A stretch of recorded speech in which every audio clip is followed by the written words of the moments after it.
I insist upon myself, I insist upon myself, I insist upon myself. Because if I do not, then I will not be heard. If I want to be the change I seek to see in the world around me, I must be more insistent, insistent, insistent, incessant. Instantly upon arrival, I must make sure that my surroundings are amenable to my motives, proactively progressing past the point of being pushed in a direction that does not affirm that which I know to be true, that I insist upon myself, not due purely to a latent narcissism without which I would not be saying any of this aloud in the first place, but because I was blessed to live in a context in which I find myself able to discern that which is right from wrong, and though I've made mistakes in the past, I dedicate myself henceforth to always strive to be an agent of positive change for myself and those around me. As a member of humanity, I will affirm and uplift those who share my value for life, as a large part of me fears that outside of my waking moments, no other reality truly exists, and that upon death, after a final dream to make sense of the end of the line my life has led to, the final neuron will spark,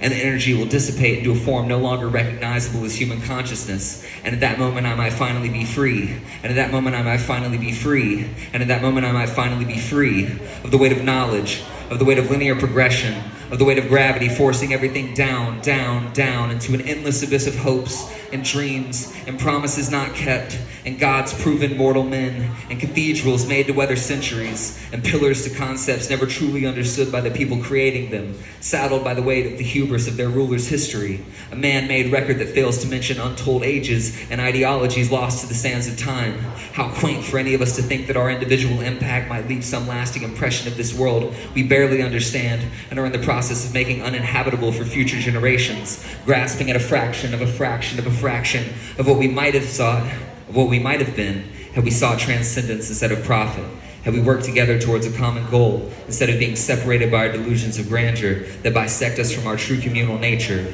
We must insist upon ourselves, we must insist upon ourselves, we must insist upon ourselves, because if we do not, then we will not be heard. If we want to be the change we seek to see in the world around us, we must be more insistent, insistent, insistent. Thank you.